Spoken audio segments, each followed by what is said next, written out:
ভাই ডাব খাচ্ছিস না নারকেল খাচ্ছিস তুই? Hello friends and welcome back to my channel Mac Blogs. তো আমরা আবার বেরিয়ে পড়েছি একটা উইকেন্ড ট্রিপে। তো যাচ্ছি হলো দীঘা। তো দীঘার সাথে আরও কটা বিচ ঘোরার ইচ্ছা আছে, সেগুলো তোমাদের আস্তে আস্তে বলবো। তা ঘড়িতে সময় হয়েছে এই 6:30, আর আমরা এই বারুইপুর থেকে বেরিয়ে গেছি। আর শুধু আমরা দুজন নয়, আমাদের সাথে এইবার যাচ্ছে তুহিন, নবনীতা। আর এইবার দীঘাটা একটু অন্য রুট দিয়ে যাব। প্রতিবার যেমন কোলাঘাট হয়ে যাই, কিন্তু এইবার না, এইবারে অন্য রুট ধরে যাব। তোমাদের আস্তে আস্তে পুরো ডিটেলসটা বলবো কোন রুট ধরে যাচ্ছি। তো প্রথমে বলে দিই, এইবারে আমরা যাব ওই রায়চক ধরে। আমরা তাই এই জুলপিয়া, বারুইপুর থেকে জুলপিয়া রোড হয়ে যাব হলো সরিষা হয়ে রায়চকের দিকে। আর শেরপুরে দাঁড়িয়ে আছে হলো তুহিনরা, ওখানে গিয়ে আমরা মিট আপ করে একসাথে বেরিয়ে যাব। তো চলো ভিডিওটা এনজয় করতে থাকো, আবার কিছুটা গিয়ে তোমাদের সাথে কথা বলছি। আমরা এই জুলপিয়া মোড় চলে এসেছি। তো এখান থেকে আমরা নিয়ে নেব হলো এই লেফট সাইড। এই রোড দিয়ে গেছি অনেকবারই, সেটা হলো বকখালি যাওয়ার সময় এই রোড দিয়ে চলে যেতাম, কারণ আমতলার ওপর দিয়ে যেতাম না, আমতলাকে বাইপাস করার জন্য। আর এই ভিতর দিয়ে গেলে জ্যামটাও অনেকটা কম পড়ে। তো এইবারে একটু অন্য রুট হয়ে যাচ্ছি দীঘা, দেখি কেমন পাই এই রাস্তা। কারণ বকখালি যতবার যাই এই রোড ধরেই যাই।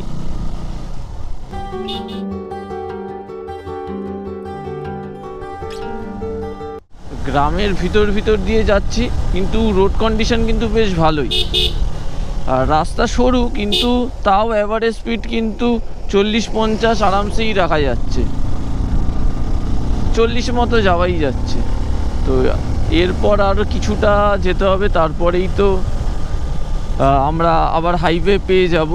আমরা আজকে যেই রুটটা ধরে যাচ্ছি, এই রুটটা ধরে গেলে আমাদের ভেসেল পার হতে হবে, বাইকটাও ভেসেলে তুলতে হবে। তো কোথা থেকে আমরা বাইকটাকে তুলছি সব কিছুই আমি এই ভিডিওতে বলে দেব।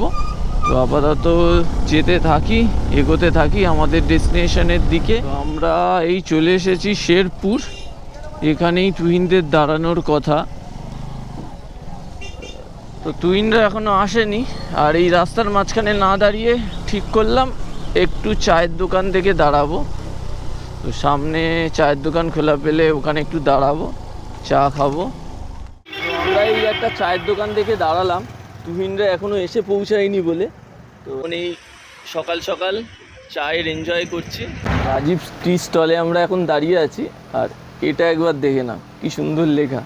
চা একটা অনুভূতি, আনন্দের চা, কষ্টের চা, রাগের চা, টেনশনের চা, ডেটের চা, ব্রেকআপের চা, মানে সব কিছুই হয়ে যাক।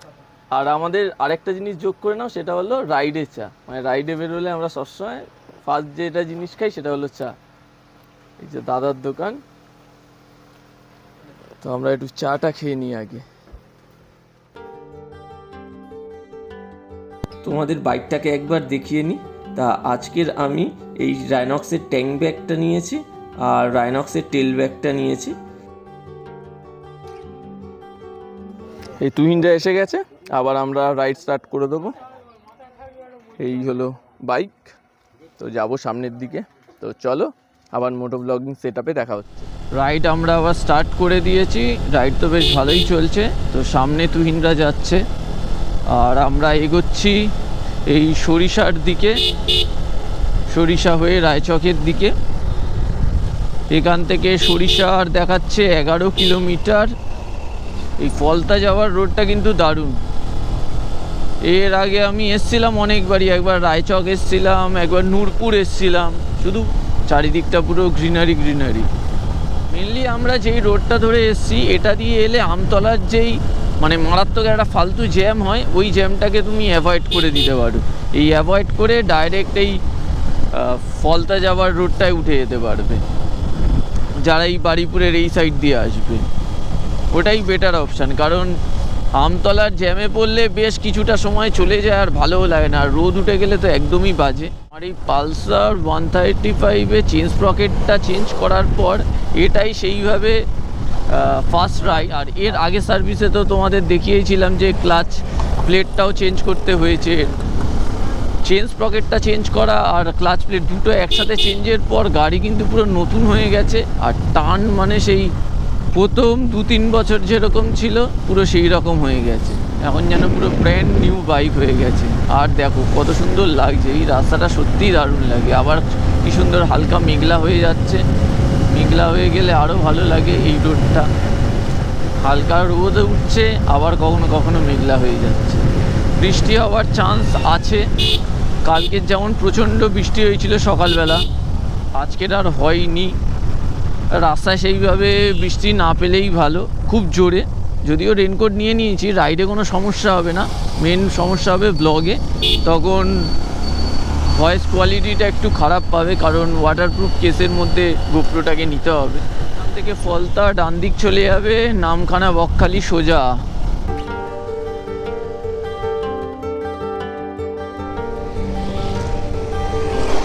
এখান থেকে দীঘা দেখাচ্ছে আর 122 কিলোমিটার। একটা শহরের মধ্যে দিয়ে যাচ্ছি, তা একটু জ্যাম আছে, বাজার আছে।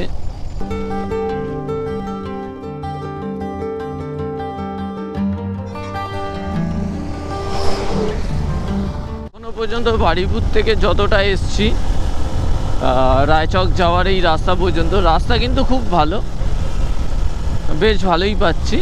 শুধু এখানে হলো মানে এটা বকখালি যেতে গেলেও এই রুটটায় আমতলা রুটে বাস ড্রাইভারগুলো বাস চালায় যেভাবে, মনে করবে মানে বাইকের লেন হলো এই সাইডের যেই লাইনটা দেখতে পাচ্ছ হোয়াইট কালারের, এর বাইরে থেকে তুমি বাইক চালাও ঠিক আছে, এর রাস্তায় এসো না। ওরা যেভাবে চালায় পুরো রাস্তার বাইরে তোমাকে বের করে দেবে, মানে একদম ফালতু বাস চালায়। এটা শুধু এখন না, এটা বরাবরই, যখনই আসি এই এক্সপিরিয়েন্সটা পাই। সামনে দিয়ে যখন বাস আসে তোমাকে পুরো রাস্তার নিচে নামিয়ে দেবে। যাই হোক, রাইড তো বেশ ভালোই চলছে। তো আমরাই চলে এসেছি রায়চক কুকরাহাটি ভেসেল সার্ভিসে। তো এখান থেকে আমাদের টিকিট কাটতে হবে আর বাইকের টিকিট কাটতে হবে, টিকিট কেটে নিয়ে নদী পার হতে হবে। তো চলো তোমাদের প্রসেসটা দেখাচ্ছি, কত কি পড়ছে না পড়ছে সব কিছু তোমাদের বলছি। থেকে দীঘা দেখাচ্ছে আর 116 কিলোমিটার, 4 ঘন্টা 10 মিনিট সময় লাগবে। আমরা এখন যাচ্ছি ভিতরে, এই টিকিট দেখিয়ে ভিতরের দিকে যাচ্ছি।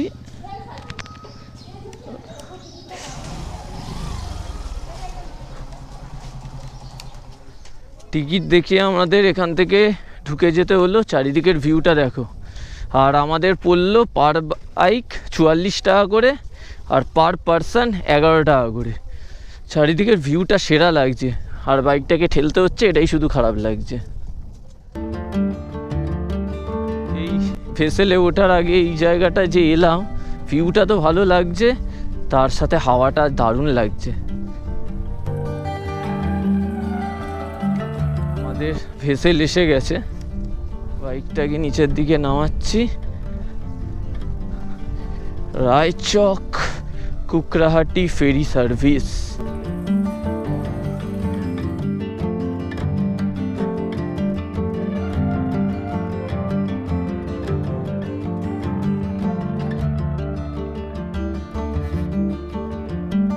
এই ঘড়িতে সময় হয়েছে 9:04। আমরা এই কুকরাহাটির ওপার সাইডে চলে এসেছি, আর এখান থেকে দেখাচ্ছে নন্দকুমার আর 31 কিলোমিটার। তো চলো তারপরে তোমাদের রাইডের আপডেট দিতে থাকছে।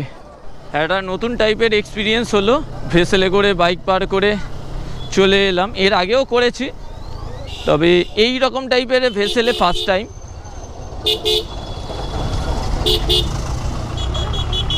তবে মেন সমস্যা, আমরা যেই টাইমটা ক্রস করেছি সেটা হলো অফিস টাইম, তাই তাড়াহুড়োর একটু চাপ থাকবে, তাই ওখানে আর বেশি ভিডিও করিনি। কারণ অনেক কটাই বাইক থাকে, প্রায় 12টা করে বাইক পার করে, তারপরে আবার ওঠার টাইমে নামার টাইমে আবার কিছু বাইক উঠবে, ওই জন্য খুব একটা সমস্যা হবে না।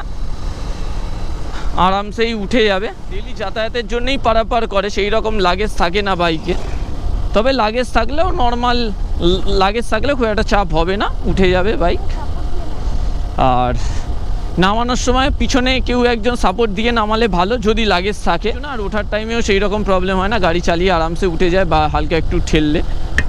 ওরে ভাই বলতা কি জোরে সে ভাইজারে মারলো। তাই এখন তো রাস্তা দেখতেই পাচ্ছ, পুরো স্মুথ হাইওয়ে।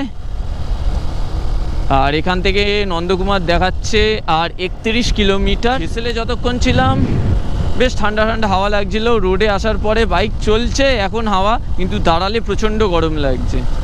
এখন মোটামুটি রোদ্দুর হয়ে আছে চারিদিকটা, মেঘলা নেই।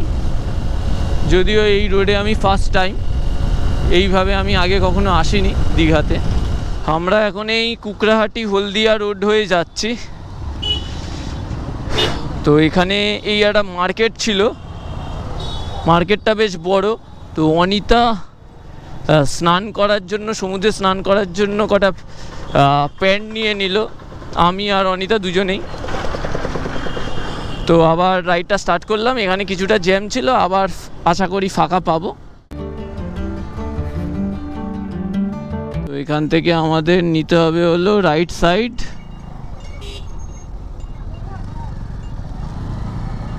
হাইওয়েতে আমরা উঠে গেলাম।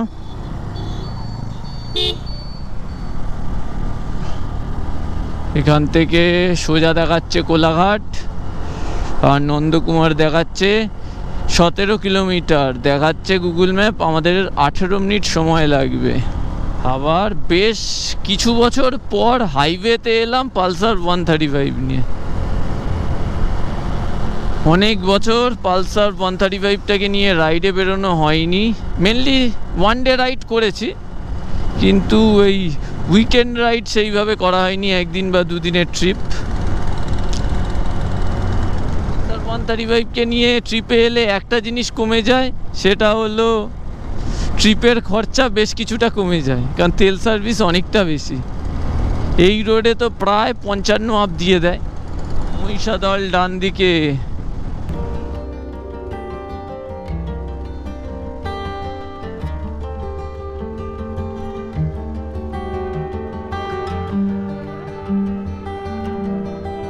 লেফটের সিগন্যাল অলরেডি দেওয়া আছে, আমরা এই লেফটে যাব। তোমার থেকে আমরা এই দীঘার দিকে চলে যাচ্ছি।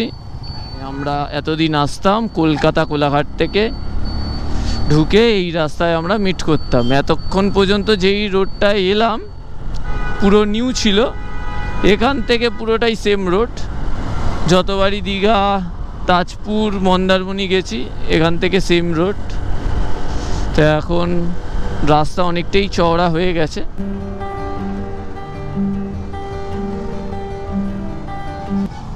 মাতঙ্গিনী সেতু।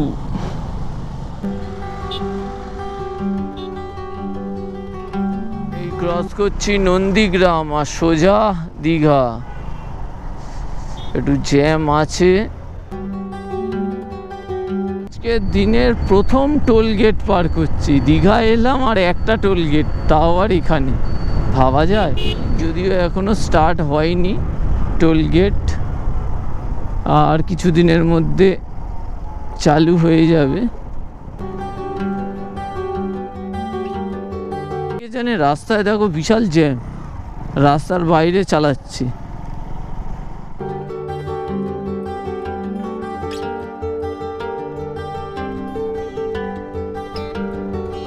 রাইড করতে করতে একটু ব্রেক নিলাম, তাও ব্রেক নিলাম কি দেখতেই পাচ্ছ, আমরা সবাই মিলে এখন ডাব খাচ্ছি। তো আর বাইকগুলো এই সাইডে রাস্তার ধারেই দাঁড় করিয়েছি। তো ডাব খেয়ে নেবো, আর জল তেষ্টাও পেয়েছে, সেইভাবে জল খাওয়া হয়নি। তো তোমাদের একটু বাইক দুটোকেও দেখিয়ে দিচ্ছি, আর কোথায় আমরা ডাব খাচ্ছি আর কীভাবে এনজয় করছি সেটাও দেখাচ্ছি। এই আমাদের দুটো বাইক। তো আজকে দেখিয়েছিলাম এই রায়নক্সের ট্যাঙ্ক ব্যাগটা নিয়েছি, আর এই রায়নক্সের টেল ব্যাগ। দে আমার ডাব দে, কুচি ডাব। এই তো ডাব খাচ্ছি ওই জন্য। কি এনেছি ভাই? ডাব খাচ্ছিস না নারকেল খাচ্ছিস তুই? তার ডাব খেয়ে আবার রাইডটা স্টার্ট করে দিলাম। তবে রাইডে একটু চেঞ্জ করলাম রাইডের প্ল্যানটা। এখান থেকে প্ল্যান করলাম ডাইরেক্ট তাজপুর যাব। ঠিক আছে, তাজপুর এখান থেকে দেখাচ্ছে 44 কিলোমিটার। তাজপুরে ঘুরে নিয়ে যাব হলো দীঘা। সময় হয়েছে এখন এই 11:10। আর যেহেতু রোদ নেই, বেশ ভালো লাগছে। হাওয়াটাও এখন ঠান্ডা ঠান্ডা লাগছে। গাড়ি চললে বেশ ভালোই লাগছে। দীঘা 51 কিলোমিটার। আর আরেকটা বড় জ্যামে কিন্তু ফেসে গেছি।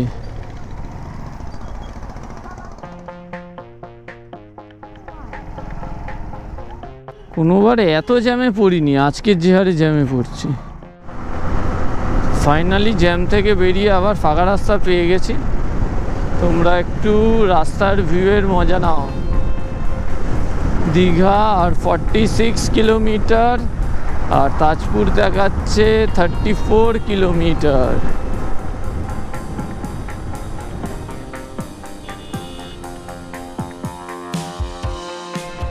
আমরা এই চলে এলাম কন্টাই। কন্টাই থেকে দীঘার জন্য নিয়ে নিলাম রাইট টার্ন। আর দেখাচ্ছে 25 কিলোমিটার তাজপুর। মন্দারমণি 9 কিলোমিটার। দীঘা সোজা 20 কিলোমিটার। আমরা তাজপুর যাব, মন্দারমণি যাব না, তাই আরেকটু এগিয়ে যাব। ভিউটা লাগছে দেখো একবার। আর মেঘলা বলে বেশ ভালো লাগছে।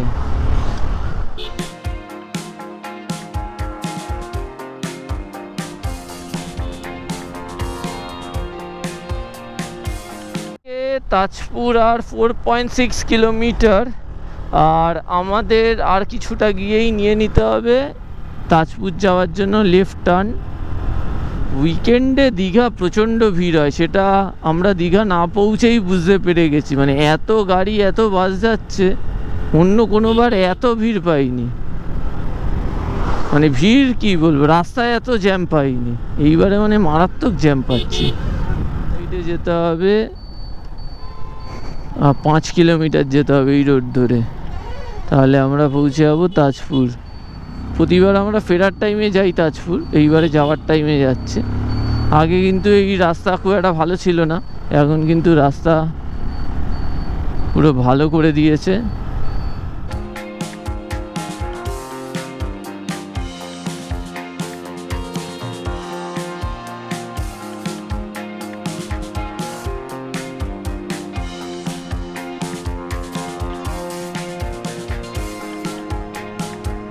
প্রায় এসে গেছি, আর বাকি হলো 1.5 কিলোমিটার।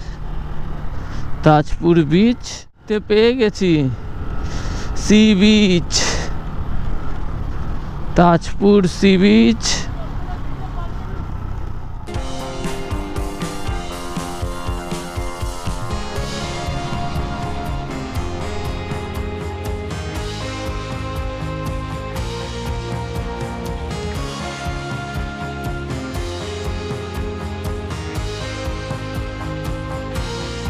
তো আমরা এখন এসছি হলো তাজপুর বিচে। তো এই বিচে কিন্তু কখনো আসেনি, ফার্স্ট টাইম এলাম। তো বিচের চারিদিকটা তোমাদের একটু সুন্দরভাবে ঘুরে দেখাচ্ছি। এই আমাদের এই ছবি তোলা চলছে পিছনের দিকে। বিচটা বেশ ভালো লাগছে, আর বেশ অনেক লোকজনই আছে। আর যেহেতু আমরা এখন রাইডিং জ্যাকেট বুট সব কিছু পরে আছি, তাই বিচের মধ্যে যাচ্ছি না।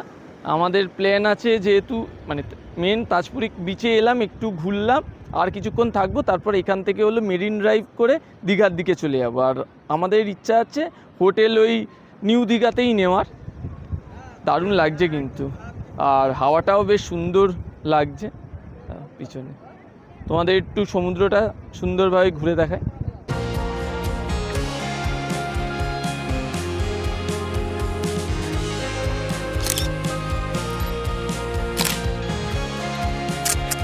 তো বেশ কিছুক্ষণ এখানে কাটালাম সময়, বেশ কিছু ছবি তুললাম।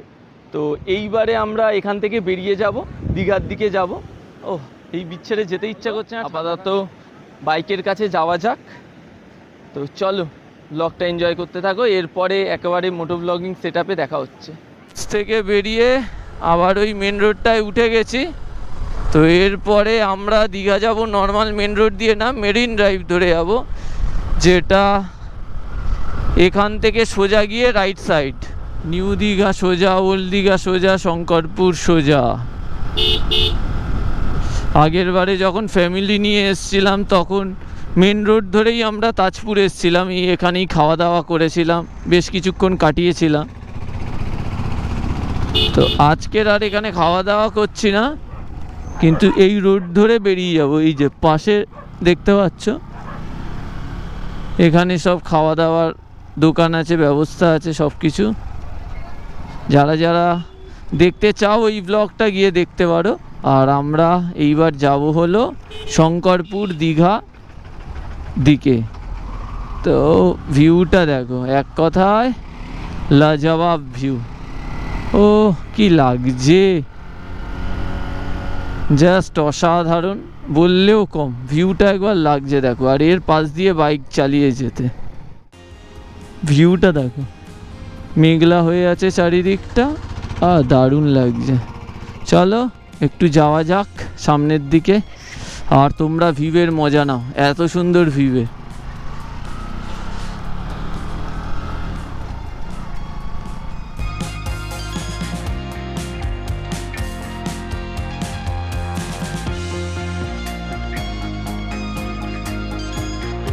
এর আগে অনেক বছর আগে যখন এসছিলাম এই রোডে এসছিলাম, কিন্তু তখন রোডটা তৈরি হয়নি, অফ রোড টাইপের ছিল, সেই ভিউ অসাধারণ। কিন্তু এখন দারুণ রোড হয়ে গেছে। আর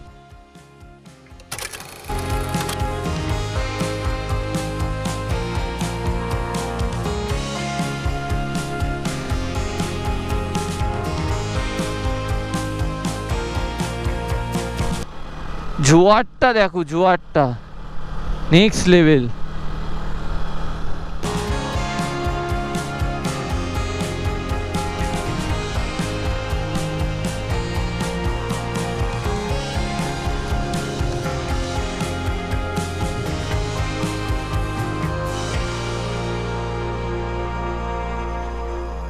একটা বিচও বানিয়ে দিয়েছে। শেষ হয়ে গেল মেরিন ড্রাইভ। তো এই শঙ্করপুর পর্যন্ত ছিল, শঙ্করপুর বিচ ক্রস করছি। তো এইবার আবার নিউ দীঘার দিকে চলে যাচ্ছি, মানে দীঘার দিকে। Orissa border 13 kilometre, Contai 36 kilometre. আমরা এই দীঘা মোহনার দিকে যাচ্ছি।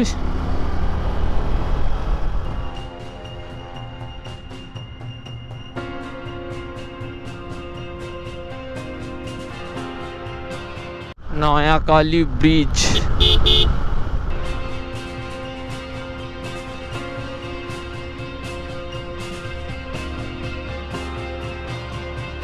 দীঘা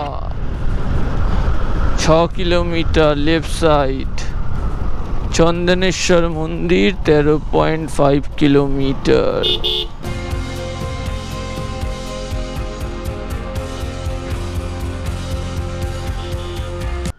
মেরিন ড্রাইভের পর থেকেও যেই রোডটা, মানে শঙ্করপুর পর্যন্ত তো মেরিন ড্রাইভের পর থেকেও যে দীঘা যাওয়ার রোডটা, এই রোডটা দিয়েই প্রথম যাচ্ছি, মানে নেক্সট বেশ ভালো লাগবে।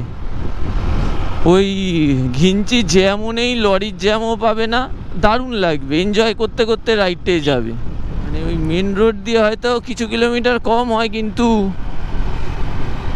ওই ডেস্টিনেশনে পৌঁছানোর মজা নেই। সৈকত সুন্দরী, নিউ দীঘা ওল্ড দীঘা সোজা, দিয়ে গেলেও নিউ দীঘা চলে যায়। দীঘা মোহনা যেতে হলে এই সাইডটা, তাই এখন যাব না মোহনা, সোজা যাব। আমরা এই ঢুকে গেছি ওল্ড দীঘা। আমরা ওল্ড দীঘাতে থাকবো না, নিউ দীঘার দিকে চলে যাব। প্রতিবার আমরা এখান থেকে এসে ফার্স্ট সমুদ্রের ভিউ পেতাম, আর এইবারে ভিউ এনজয় করে মন ভরে দীঘাতে ঢুকলাম। এটা হলো ওল্ড দীঘা সি বিচ সোজা। তো আমরা এই নিউ দীঘার দিকে যাব, কারণ সেইভাবে সকাল থেকে কিছু খাওয়াও হয়নি। ফার্স্টে রুম নিতে হবে, লাগেজ সব কিছু ফ্রেশ হব, তারপরে তো বিচের দিকে আসা হবেই। তারপর কি করছি সব কিছু জানাবো তোমাদের। তো চলো আগে নিউ দীঘার দিকে যাই। তুহিনরা আগে চলে গেছে, আমরা একটু ভিডিও করছিলাম। জগন্নাথ মন্দিরের কাজ চলছে, এখনো ওপেন হয়নি, বিশাল এরিয়া জুড়ে হচ্ছে জগন্নাথ ধাম। একবার দেখে নাও, যখন হবে তখন তো আসবোই অবশ্যই। প্রচুর বড় এরিয়া নিয়ে হচ্ছে,